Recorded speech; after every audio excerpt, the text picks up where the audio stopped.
Ce train va aussi vite qu'un avion.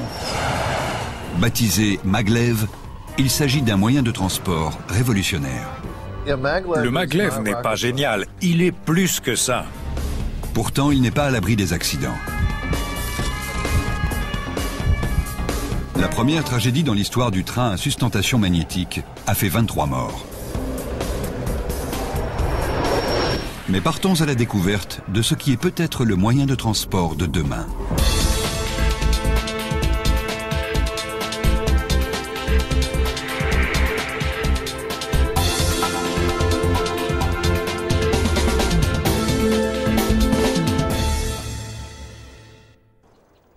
Au cœur de la campagne du nord de l'Allemagne se trouvent les installations où a été mis au point le véhicule à sustentation magnétique Maglev. Le centre d'essai de Transrapid, qui a coûté plus d'1 milliard d'euros, sert à la fois de vitrine et de terrain d'entraînement. Ce rail de démonstration est opérationnel depuis plus de 20 ans et le Maglev y a parcouru près d'1 million de kilomètres. Ouvert au public, il attire chaque année des milliers de touristes désireux de découvrir le véhicule à sustentation magnétique. Au total, plus d'1 demi-million de curieux ont fait l'expérience de la lévitation à grande vitesse, sans rencontrer le moindre problème. Mais un jour de septembre 2006, tout a changé. Le Maglev s'élance pour des essais et accélère rapidement pour atteindre les 200 km/h.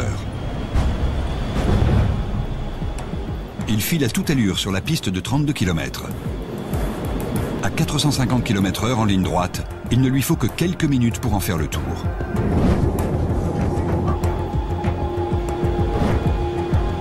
Mais moins de 60 secondes après le début des essais, l'impensable se produit.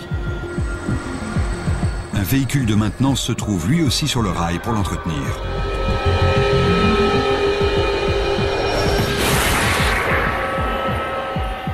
C'est le premier accident grave d'un train dont le développement dure depuis près d'1 siècle.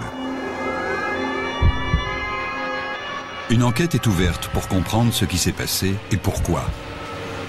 Les enjeux sont d'importance, car le Maglev est à la veille de frapper un grand coup. En effet, il est sur le point de transformer la façon de se déplacer au XXIe siècle, comme l'avion l'a fait au XXe siècle. Ce véhicule mu par propulsion magnétique flotte littéralement au-dessus d'un passage suspendu. Il peut atteindre les 500 km/h sans conducteur à bord.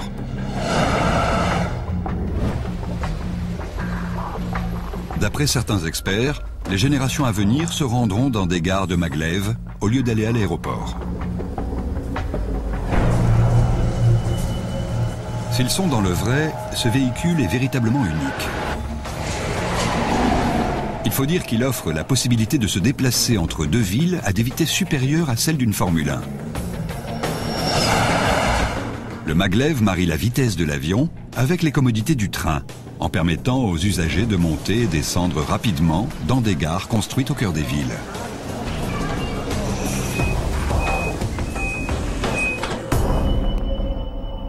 Kevin Coates est consultant en transport. C'est phénoménal. On peut prévoir exactement son voyage. Imaginez un voyage à travers les États-Unis. Vous vous déplacez d'une ville à l'autre sur des distances de 800 km et vous arrivez à l'heure à la seconde près, à chaque étape. Pour les Américains, c'est incroyable. Mais c'est bien ce que promet ce nouveau système de transport. Le système de sustentation différencie le Maglev de tous les autres moyens de transport de masse. Ce mode de locomotion s'inspire d'une idée des plus hardies. Il flotte au-dessus d'un passage suspendu et les véhicules et le rail fonctionnent en tandem pour créer et contrôler la sustentation et la propulsion magnétique. Aucune de ces pièces n'est compatible avec un autre moyen de transport. Le Transrapid fonctionne grâce à l'attraction magnétique. Sur toute la longueur du véhicule, des aimants fixés sur le haut de cette pièce en aluminium sont attirés vers le bas du passage suspendu. Des ordinateurs régulent la puissance des aimants et assurent la suspension du véhicule à une hauteur précise de 10 mm. Quelle que soit la charge qu'il transporte, le Maglev n'entre jamais en contact avec le béton et l'acier de la superstructure.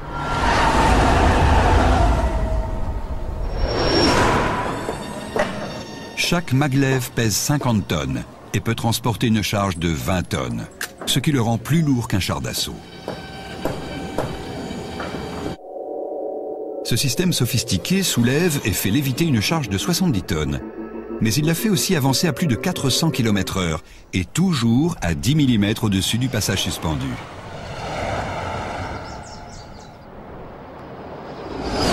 Ça vous paraît incroyable? Pourtant, en Allemagne, au centre d'essai du Transrapid, une équipe d'ingénieurs planche déjà sur la nouvelle génération. C'est le plus grand centre de ce genre au monde. Les véhicules sont assemblés dans une usine située non loin de la voie d'essai. Chaque composant est fabriqué sur mesure en fonction de spécifications précises. Heiko Lobar, qui fait partie de l'équipe chargée de concevoir le TR-09, veut révolutionner nos déplacements. Ce train est entouré de beaucoup d'idées fausses. En fait, il fera moins de bruit, il consommera moins d'énergie et ses émissions gazeuses ou magnétiques seront quasiment nulles. En effet, le champ magnétique des aimants de lévitation et de guidage est moins important que celui de votre écran de télévision.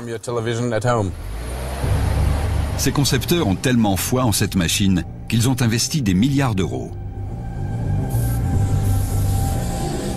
Qui a acheté ce système? Bien loin de l'Allemagne, en République populaire de Chine, le maglev révolutionne l'infrastructure des transports.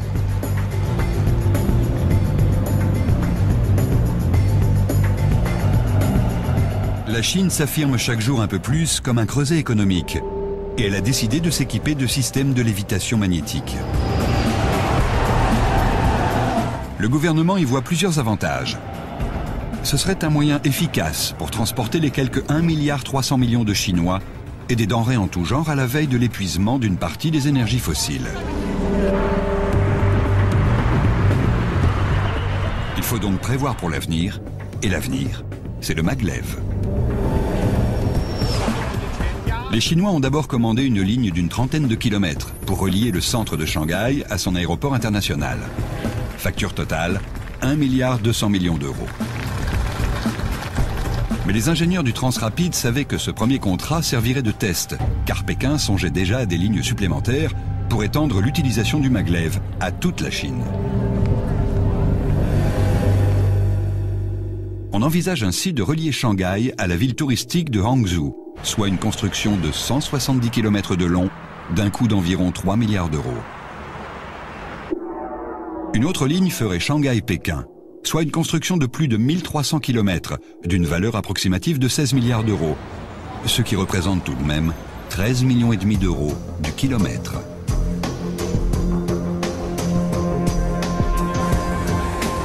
Pourquoi les Chinois ont-ils choisi d'investir dans cette technologie quand il existe déjà de nombreux avions et autres trains à grande vitesse? Pourquoi faire reposer leur avenir économique sur un prototype? Pour les ingénieurs du Transrapid, la réponse coule de source. Le système international des transports a un problème. D'après eux, voitures, trains et avions sont périmés, l'aéronautique en particulier. Les gens aiment l'avion parce qu'il est rapide, pratique et parce qu'il a réduit la durée des voyages longue distance. Mais le nombre de passagers est en augmentation constante. Conséquence, à terre, les retards sont particulièrement problématiques et en l'air, des bouchons commencent à apparaître. Chaque année, on construit de nouveaux avions et des aéroports toujours plus grands pour les accueillir. Avec la mise en service du très gros porteur Airbus A380, les aéronefs sont de plus en plus imposants. Mais cette solution ne répond pas à l'autre problème de taille auquel les compagnies aériennes doivent faire face, à savoir l'augmentation spectaculaire des prix du carburant. Un Boeing 747 consomme 170 litres à la minute, assez pour faire le plein de 3 voitures toutes les 60 secondes. Et d'après les spécialistes du maglev, c'est là qu'est le problème. Au fur et à mesure que le prix du pétrole va augmenter, et c'est ce qui va se produire car il se fait rare et de plus en plus de gens vont en réclamer, le coût des vols va s'alourdir, c'est inévitable. Si ça arrive, les gens vont chercher ailleurs un moyen de locomotion viable, susceptible de remplacer l'avion. Transrapid a confié à ses ingénieurs la tâche de trouver le talon d'Achille du transport aérien. Apparemment, cette faiblesse, ce sont les vols de moins de 700 km. Aux États-Unis, les vols de moins de 1000 km représentent environ 50% du marché. Coûteux et inefficaces, ils conduisent à une augmentation du nombre d'appareils en l'air. Transrapid a donc conçu le maglev pour supprimer la mainmise qu'exercent les compagnies aériennes sur ces vols petite distance afin de les remplacer par une solution rapide, rentable et écologique. Et la Chine est devenue le premier client. Le gouvernement a compris le potentiel du maglev et a commandé le premier système de transport public à sustentation magnétique du monde. Il ne restait plus qu'à le construire. Mais c'est là que les vrais problèmes ont commencé.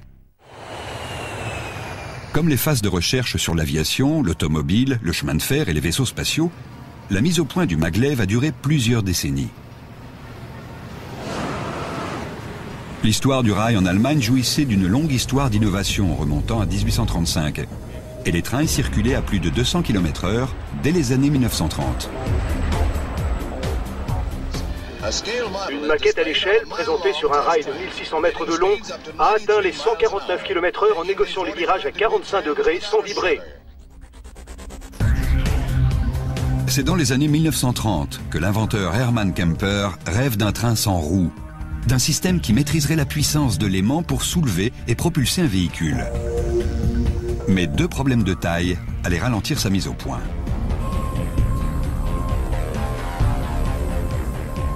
Le premier, c'est l'ordinateur. Les composants électroniques puissants, comme l'ordinateur, sont nécessaires pour contrôler le système. Il faudra donc patienter plusieurs décennies avant de pouvoir mettre la théorie en pratique.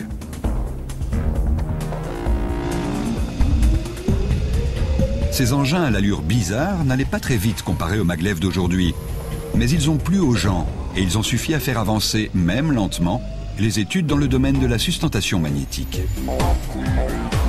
La vitesse augmentant, un deuxième problème est apparu. Le système de lévitation n'était ni assez stable, ni assez fiable pour soulever le véhicule.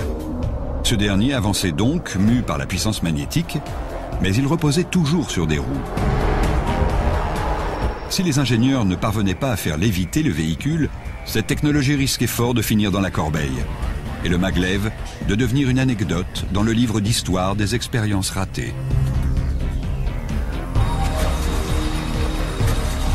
Mais survient alors un événement qui fait décoller le projet maglev. En 1974, des ingénieurs de Transrapid décident de couper le moteur en deux. Ils posent les aimants sur le véhicule et installent le moteur principal dans le rail, ce qui permet de réduire le poids du véhicule.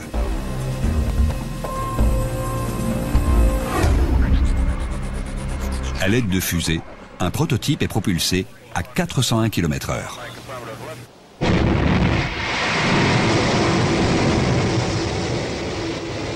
C'était la percée que tout le monde attendait pour relancer le projet.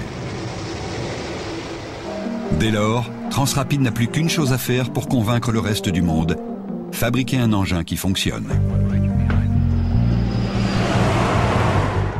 Une fois les problèmes moteurs et électroniques résolus, l'entreprise passe à la construction d'un véhicule de transport public. En 1980, Transrapid choisit la région d'Emsland, dans le nord de l'Allemagne, pour construire sa première voie d'essai permanente. Elle a la forme d'une double boucle de 32 km.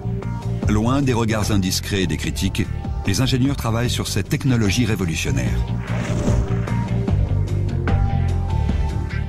Le passage suspendu est identique à celui des futures lignes commerciales, tant du point de vue de la taille que de la longueur. Grâce à lui, les ingénieurs peuvent pousser leur véhicule jusqu'à ses limites de vitesse, d'endurance et de conduite. Jürg Metzner est directeur adjoint du centre. Nous avons testé 3 générations de véhicules et nous en sommes à la 4e génération pour les systèmes de conduite. Ce serpent de béton n'est pas simplement l'endroit où le maglev circule, c'est aussi une partie de son moteur électrique.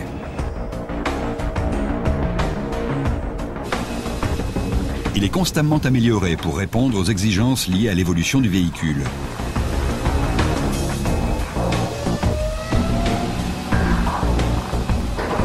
fil des années, différentes configurations d'acier et de béton ont été utilisées pour modifier la structure. Dans les années 1980, l'objectif est de réduire le bruit et l'entretien, d'accroître la stabilité et de créer un système commercialisable. Cela signifie que le passage suspendu et le véhicule doivent fonctionner en tandem à la perfection. Les enjeux sont importants.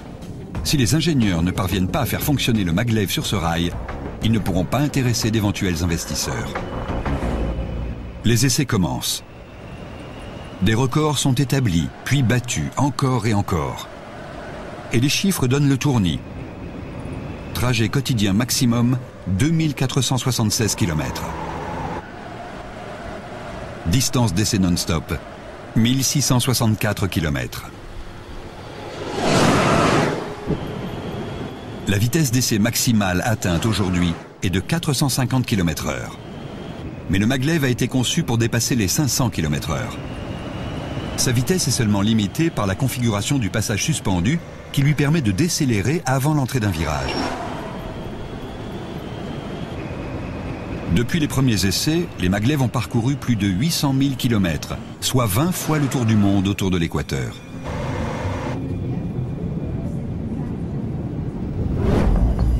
Beaucoup d'essais ont été effectués avec des passagers, plus d'1 demi-million au total. Et les différents modèles de trains se sont succédés rapidement. Aujourd'hui, Transrapid en est à son 8e modèle, le TR-08. L'entreprise a enfin réussi à mettre au point un système de lévitation stable. En faisant fonctionner le train quotidiennement sur un simulateur de réseau de transport public, les chercheurs pensent changer notre notion du voyage. Le système maglev combine la technologie du rail traditionnel et la rapidité du déplacement aérien pour donner naissance à un moyen de transport terrestre grande vitesse, peu gourmand en énergie et facile à entretenir. Mais beaucoup de pays, dont les États-Unis et la majorité des nations européennes, continuent de bouder ce système. Pour ses détracteurs, le maglev n'a pas été suffisamment testé. Aux États-Unis, il n'existe pour ainsi dire pas de train à grande vitesse. Et il n'est toujours pas prévu d'en utiliser, aux grandes dames de Kevin Coates. Ce sont tous des cheminots et ils ne veulent pas passer à quelque chose qu'ils ne comprennent pas. C'est tout le problème. Tous les ingénieurs consultants qui conseillent les organismes gouvernementaux ne parlent que de ce qu'ils connaissent. Et ils ne connaissent pas le maglev. Ils ne connaissent que ce qu'ils appellent le train léger. C'est un nom fantaisie pour dire vieux wagon. Et les vieux wagons, on a déjà donné. En revanche, en Chine, on a compris le besoin qu'il y avait à s'affranchir des moyens de transport classiques qu'on considère comme dépassés. En fait, ce qui a séduit le gouvernement chinois, c'est l'avenir potentiel de la technologie de la lévitation magnétique. Les autorités savaient que si elle fonctionnait, elle changerait le visage des transports dans toute la Chine. Et quel lieu était plus approprié pour implanter la première ligne commerciale que la ville de Shanghai ? Cette métropole bourdonnante d'activités de 20 millions d'habitants fait peau neuve. Ici, la Chine d'hier est balayée pour construire celle de demain.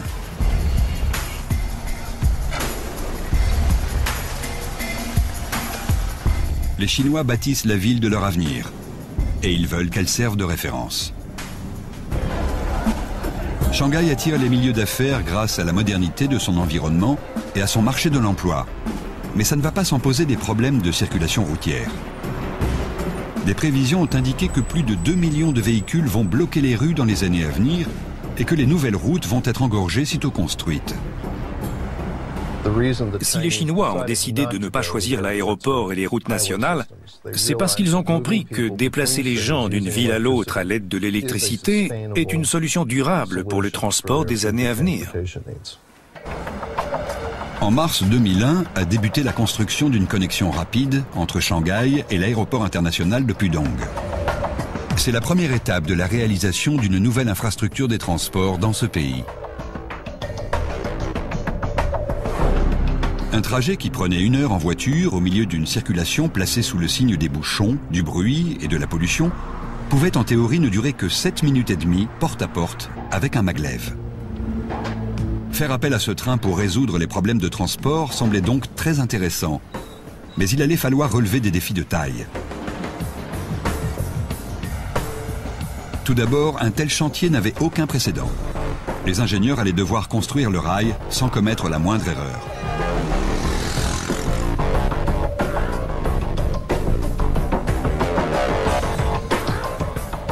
Il fallait également tenir compte du sol meuble qui s'étend sous Shanghai. Au cours du XXe siècle, il s'est enfoncé de plus de 2 mètres et il n'a pas l'air de vouloir s'arrêter là. Or, le passage suspendu doit répondre à des spécifications techniques draconiennes. Non seulement il supporte le poids du véhicule et de ses passagers, mais il abrite une moitié du moteur en vertu du principe mis au point par les Allemands.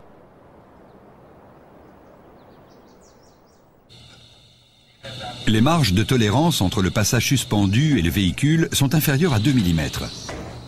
Les ingénieurs vont donc devoir s'assurer que le passage suspendu est construit à la perfection, mais également s'assurer qu'il le restera pour résister à la vitesse, aux contraintes et même aux tremblements de terre.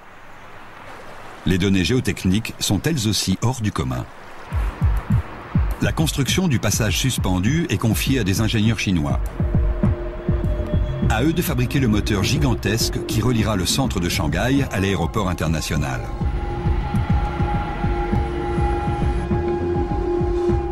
La première phase de ce projet démesuré consiste à dégager la voie pour le maglev.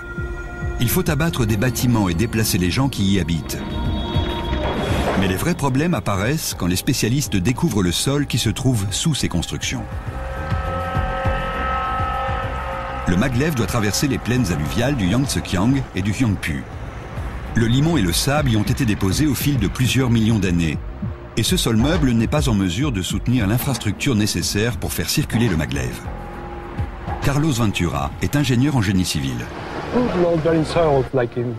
Les terrains non porteurs, comme ceux qu'on trouve à Shanghai, résistent très mal aux contraintes importantes et aux pressions qu'on va exercer dessus.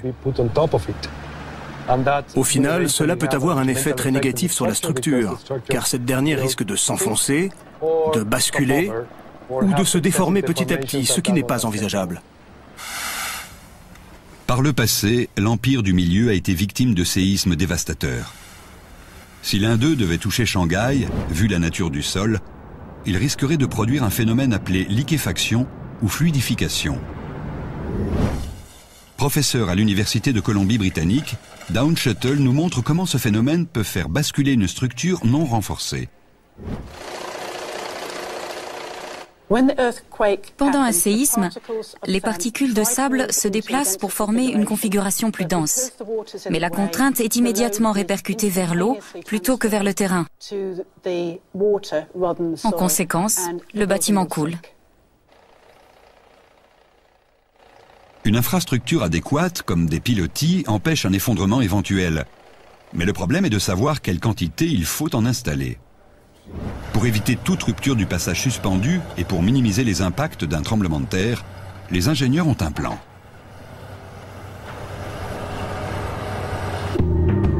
L'objectif est de répercuter le poids du passage suspendu jusque dans les profondeurs de la Terre. Les tronçons de rail sont donc construits sur une série piliers disposés tous les 25 mètres. Chacun d'eux repose sur une semelle, un bloc de béton armé posé juste sous la surface. Et ce sont des pieux qui soutiennent la fondation. Les ingénieurs doivent prendre en compte 2 éléments lors de la construction des semelles. Premièrement, plus les piliers seront gros, plus les fondations devront l'être. À Shanghai, les semelles mesurent 2 mètres d'épaisseur sur 10 à 12 mètres de large, ce qui signifie que par endroit, il n'y aura qu'1 mètre entre chacune. Deuxièmement, il faut également prendre en compte la capacité porteuse du sol sur lequel on construit.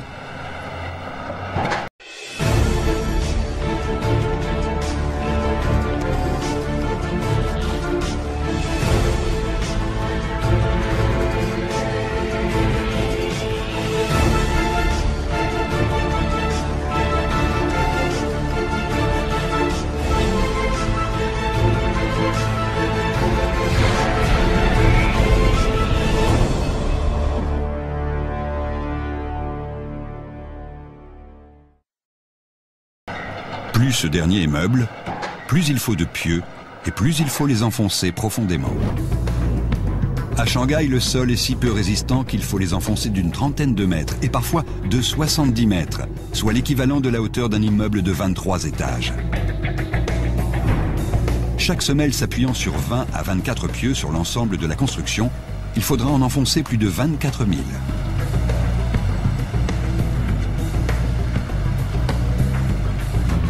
En plus, les ouvriers n'ont que 16 mois pour terminer la première phase des travaux avant que le premier véhicule à sustentation magnétique arrive d'Allemagne. Pendant ce temps, les ingénieurs du Transrapid travaillent d'arrache-pied pour livrer les véhicules qui circuleront sur les passages suspendus chinois.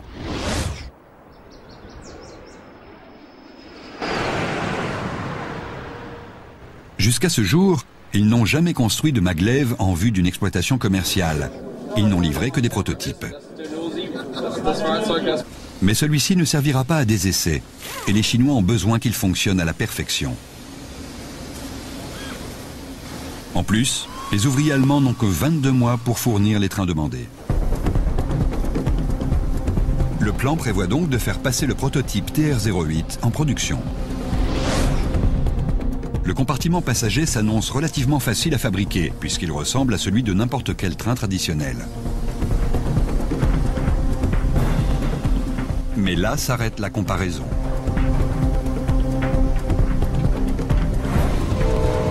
Contrairement aux convois habituels où une locomotive tracte plusieurs wagons, il est d'une seule unité de propulsion et de lévitation. Pour le projet de Shanghai, il faut construire 15 trains en respectant un planning quasiment intenable.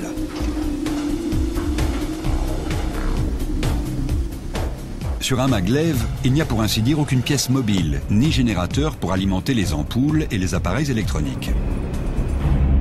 Une fois lancé, il fait fonctionner ses aimants en tirant sa puissance du réseau électrique. Des batteries géantes stockent de l'énergie pour alimenter les ampoules et l'électronique embarquée. Elles font également office de groupe électrogène de rechange pour les aimants en cas de coupure électrique, afin d'éviter que le véhicule ne s'affaisse inopinément sur son rail. Dans une telle éventualité, les batteries prennent le relais le temps que le maglev s'arrête en toute sécurité.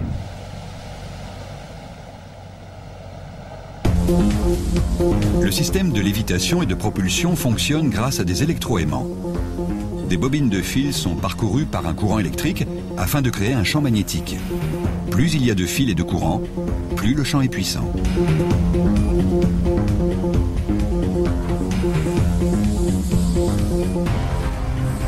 Combien y a-t-il d'électroaimants à bord et quel poids chacun peut soulever sont des secrets jalousement gardés. Mais en contrôlant leur énergie, Transrapid a trouvé la clé pour soulever et propulser son train de 70 tonnes.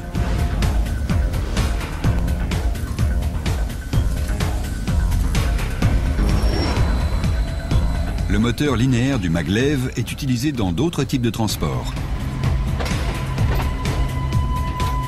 On fait appel à ces moteurs lorsqu'on a besoin d'une accélération linéaire rapide et stable. Et parfois, cela permet de bien s'amuser. Dans ce parc d'attractions, la propulsion magnétique, inspirée de celle du maglev, propulse ses wagons et leurs passagers à toute vitesse. Le but de cette attraction est de faire ressentir aux gens la force de la gravité, les G, grâce à l'énergie magnétique. C'est une des attractions les plus rapides des États-Unis. Les visiteurs passent de 0 à 160 km/h en seulement 7 secondes.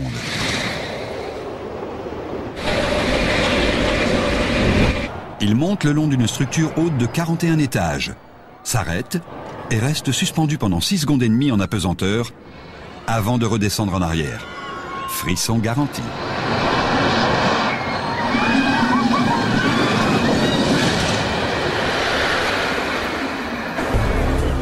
C'est ce genre de vitesse que le maglev peut atteindre. Pourtant, cela ne représente qu'une fraction de la puissance d'accélération de cette technologie.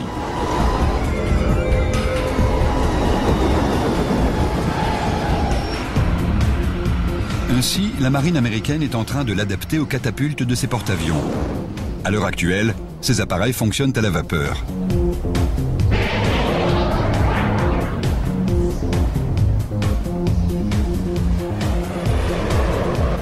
Cette technologie a fait ses preuves, mais elle est surannée, gourmande en énergie et surtout violente, tant pour le pilote que pour l'avion.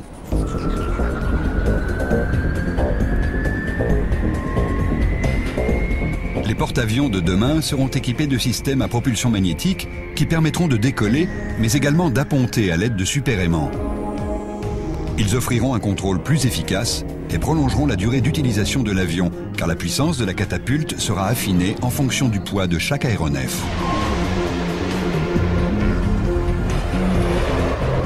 Si on laisse cet appareil exprimer tout son potentiel, les résultats sont spectaculaires.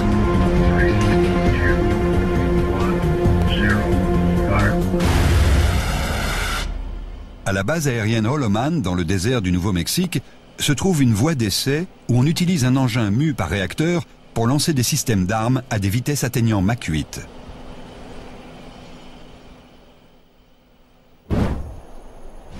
En 2003, il a battu le record de vitesse sur la terre ferme, 10 340 km/h.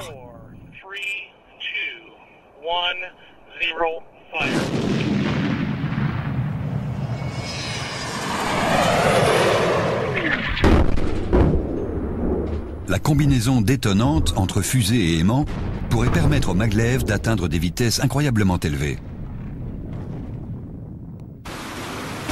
Un maglev qui circulerait ainsi dans un tube à vide, c'est-à-dire affranchi de toute friction due à l'air, pourrait avancer à plus de 6000 km/h.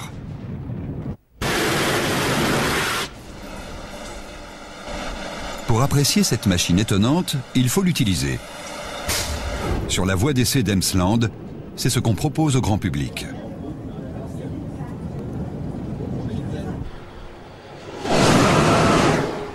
Voici le centre de contrôle de la voie d'essai du maglev. Le passage suspendu mesure 32 km, dont 8 sont rectilignes pour les essais à grande vitesse.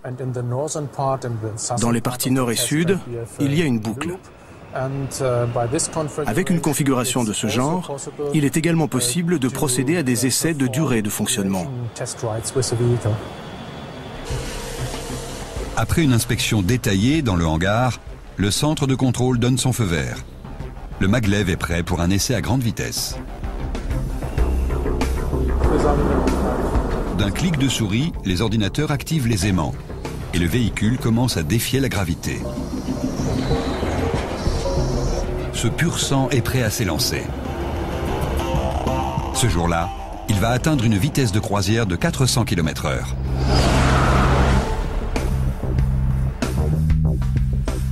Une fois les techniciens en place, les essais peuvent débuter. Ces femmes et ces hommes sont le seul maillon humain d'une opération entièrement gérée par ordinateur. Transrapide part du principe qu'en excluant le facteur humain de l'équation, on obtient un système plus intelligent et plus sûr. C'est pour cette raison que c'est l'informatique qui est aux commandes.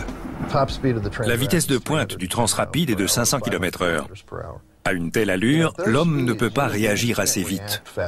Les ordinateurs s'assurent donc que le véhicule reste exactement à la distance voulue du passage suspendu pour que le trajet se déroule correctement. Et ils contrôlent également la puissance fournie au véhicule par le rail pour la propulsion. Dans ce centre d'essai grandeur nature, chaque sortie a un but: faire progresser la technologie. Le maglev étant entièrement automatisé, les ordinateurs contrôlent son accélération pour qu'elle soit forte et soutenue, mais assez graduelle pour ne pas plaquer les usagers dans leur siège. La première fois que je l'ai pris en Allemagne sur la voie d'essai, j'étais dans la voiture de tête et je regardais par la fenêtre.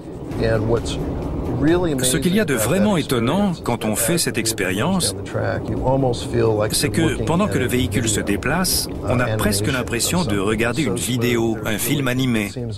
C'est vraiment souple.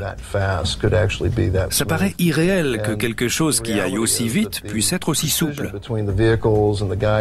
La précision du lien entre le véhicule et le passage suspendu est telle que les vibrations sont réduites au strict minimum.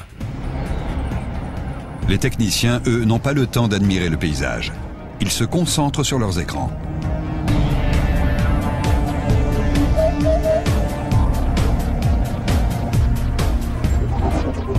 il négocie une des boucles géantes et se prépare à accélérer sur une ligne droite de 8 km. C'est là que le maglev atteint sa vitesse maximale.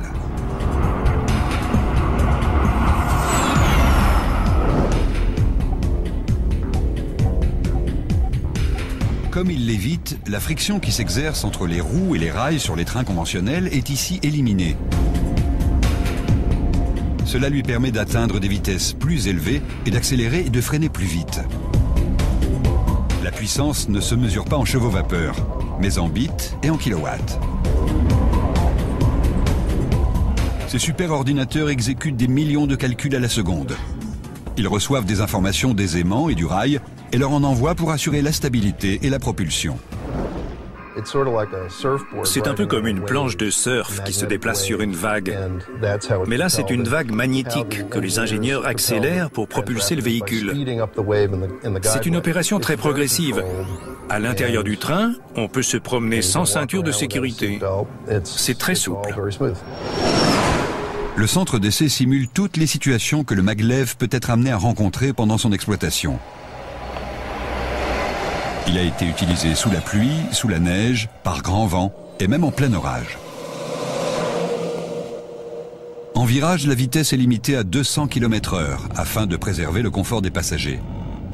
Sur la voie d'essai, comme en exploitation normale, il est hors de question de soumettre ces derniers à une force centrifuge trop importante. En revanche, sur les portions rectilignes, le maglev met la gomme. Ces images ont été tournées en temps réel.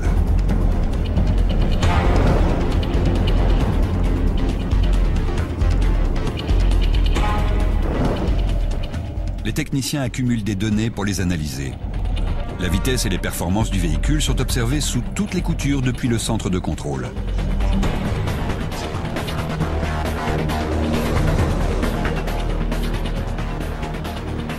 Le train atteint les 400 km/h.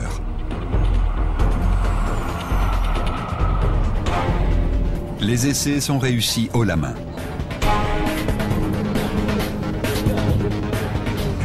Une fois les données réunies, les ingénieurs retournent à leur table à dessin pour imaginer la nouvelle génération de maglev. Travailler dans cette équipe est vraiment formidable. Aucune journée de travail n'est semblable à la précédente, car nous avons beaucoup d'essais différents à accomplir. Et ça, c'est passionnant. Et comme nous sommes entrés dans la phase de commercialisation, ça n'en est que plus intéressant.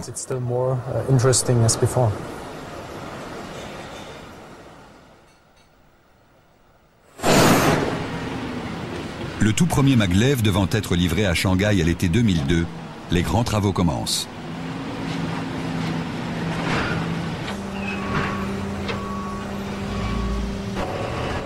L'échec est une affaire de fraction de millimètre. Les ouvriers commencent par soulever le compartiment voyageur. Il n'y a que quelques mois que la fabrication du maglev a commencé. Et chaque étape de l'assemblage du châssis et du compartiment passager a été soigneusement contrôlée.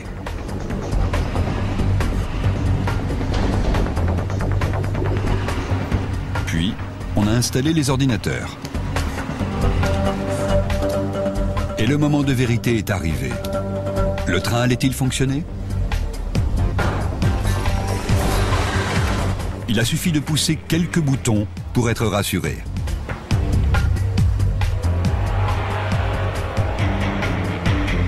Ensuite, le véhicule est démonté, la partie supérieure étant désolidarisée de la propulsion. Puis les compartiments voyageurs sont transportés par camion jusqu'au bateau chargé de les acheminer à Shanghai. Mais deux problèmes subsistent. Premièrement, l'usine a réussi à fabriquer 3 voitures en 15 mois, mais il lui faut en livrer une douzaine de plus au cours des 12 mois à venir. Deuxièmement, ces voitures assemblées si soigneusement en Allemagne fonctionneront-elles une fois remontées à Shanghai? Il s'agira peut-être de la plus grande révolution depuis la locomotive à vapeur ou d'un fiasco de plusieurs milliards d'euros. Le 11 septembre 2002, en Chine, les voitures sont installées sur le passage suspendu et les essais peuvent commencer.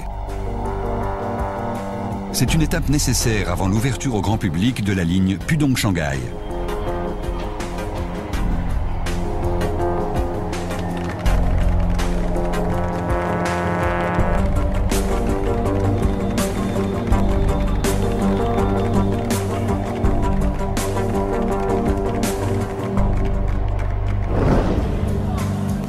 Une fois les cérémonies officielles terminées, les ingénieurs doivent prouver la viabilité de leur concept.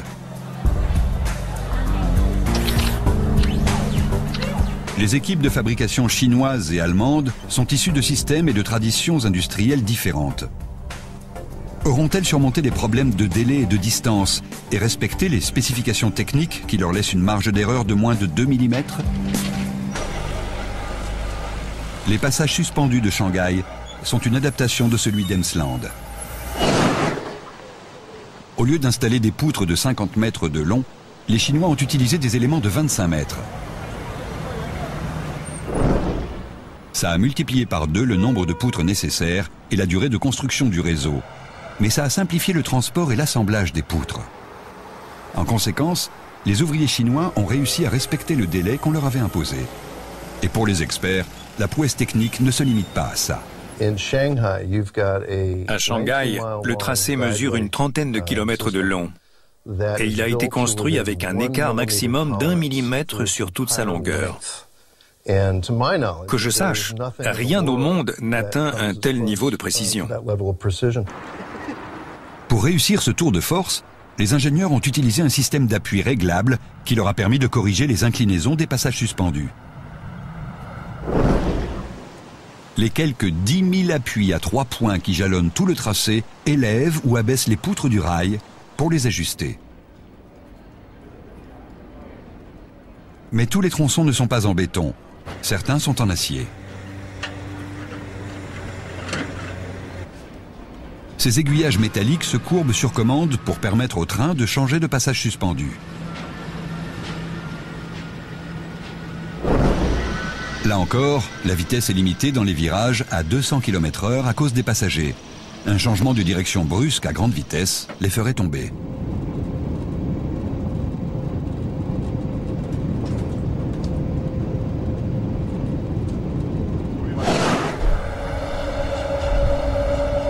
Une fois le train installé sur un passage suspendu quasiment parfait, on procède au premier test du maglev chinois.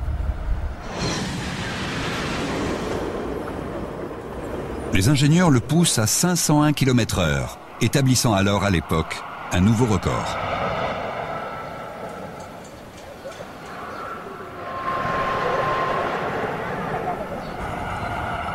Il ne reste plus qu'un dernier obstacle. 2 passages suspendus ayant été construits côte à côte, il faut désormais faire s'y croiser 2 trains. Ils vont donc se frôler à une vitesse cumulée de 860 km/h.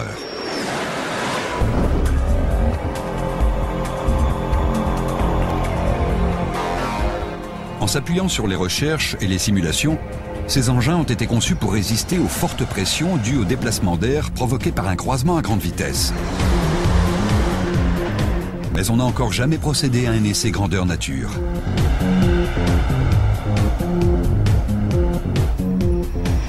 Les ingénieurs ne peuvent pas lancer l'exploitation publique tant que cet essai n'a pas été effectué. Le premier maglev quitte la gare de la rue Longyangyu dans le centre-ville. Le second, l'aéroport de Shanghai. Au bout de seulement 3 minutes et demie, ils se croisent à mi-chemin de leur trajet.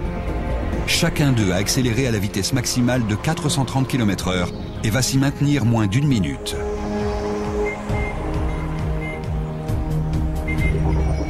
À la vitesse cumulée de 860 km/h, les maglevs se croisent. C'est un succès total. Les trains réussissent ce test haut la main. Il ne reste plus qu'à voir si les passagers sont prêts à ouvrir leur porte-monnaie pour l'utiliser. Les Chinois se précipitent. Au bout de 3 ans, 8 millions d'usagers ont déjà emprunté le maglev de Shanghai. C'est un moyen de transport véritablement phénoménal. Et c'est sa fiabilité qui m'impressionne le plus. Il y a une trentaine de kilomètres à parcourir, mais on le fait en 7 minutes 30 environ. Le véhicule part et arrive exactement à l'heure, dans 99,92% des cas. C'est phénoménal. C'est presque trop parfait. Les gens ne vont pas le croire. Les maglevs de Shanghai ont parcouru plus de 2 millions de kilomètres et la ligne est désormais ouverte 18 heures par jour au lieu de 9. Les habitants le montrent même comme une attraction touristique. Et pour cause. À ce jour, c'est encore l'unique maglev au monde à être exploité à des fins commerciales. En août 2006, un problème de batterie a provoqué un incendie, mais personne n'a été blessé. Hormis cet incident, le bilan de sécurité du système est vierge et le train est quasiment toujours à l'heure, à la seconde près. Pour les Chinois, cette installation sert de prototype pour ses futurs propres trains à sustentation magnétique. Et elle annonce une ère nouvelle pour le transport dans ce pays. Mais quel est l'avenir du maglev dans le reste du monde? L'accident du 22 septembre 2006 n'a rien fait pour susciter la confiance en cette technologie. C'est une histoire triste, car ça n'aurait pas dû arriver. Mais ça n'était en aucun cas une défaillance technologique. 2 personnes ont commis une erreur et malheureusement des gens l'ont payé de leur vie. Les experts examinent toujours les raisons du drame et les dégâts occasionnés. Ce sont les leçons qu'on tire de n'importe quelle tragédie. Et Kevin Coates souligne quelques éléments intéressants. Aussi horrible que soit l'accident survenu en Allemagne, il m'a frappé sur plusieurs plans, compte tenu de ce que je sais de ce système. Tout d'abord, comme les maglevs ne transportent pas leur carburant, il n'y a eu ni boule de feu, ni explosion, ni incendie. Or, les incendies sont terribles. Quand un avion s'écrase, quand une voiture ou un camion a un accident, il y a souvent un incendie. Mais pas avec ce système. L'autre élément, c'est qu'il n'a pas déraillé. Même après avoir percuté un véhicule d'entretien de 60 tonnes, il n'est pas tombé de son rail.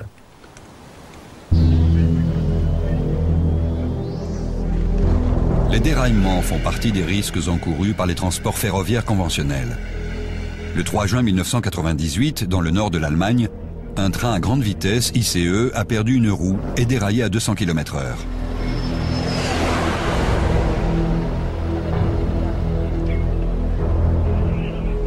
La collision des wagons entre eux a fait des morts et des blessés sur toute la longueur du train.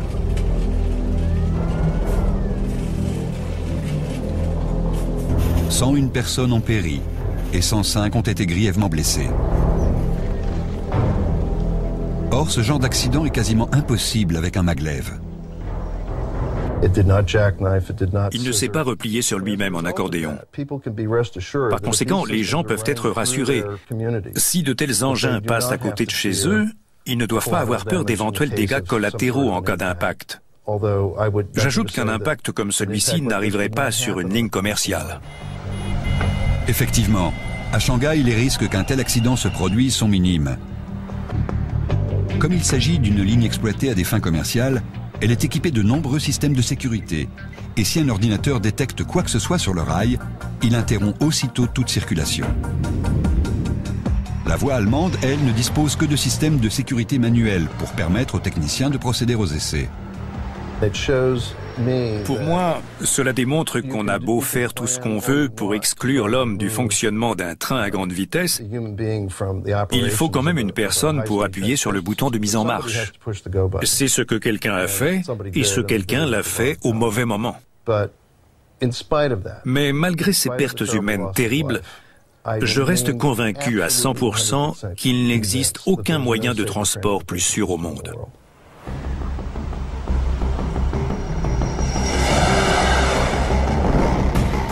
Le maglev de Shanghai est aussi l'exemple de la réussite d'une coopération internationale en matière d'ingénierie et de construction. Pour la Chine, c'est une première étape pour se débarrasser du train et de l'avion qui fonctionnent avec des dérivés du pétrole. Ce véhicule s'impose également comme un nouveau standard en matière de transport terrestre à grande vitesse. Avec l'augmentation du nombre d'habitants sur Terre et la paralysie croissante des centres urbains, les infrastructures actuelles sont soumises à une pression toujours plus forte. L'avantage du maglev, c'est sa capacité à transporter des individus et des produits efficacement sans utiliser ni piston, ni turbine, ni aucune pièce mobile. Et surtout, c'est un système bien plus écologique que les moyens de transport actuels. Mais le monde est-il prêt à faire le grand saut et à adopter les véhicules à sustentation magnétique? À en croire les experts du transport, il suffirait juste d'un investissement dans cette technologie révolutionnaire.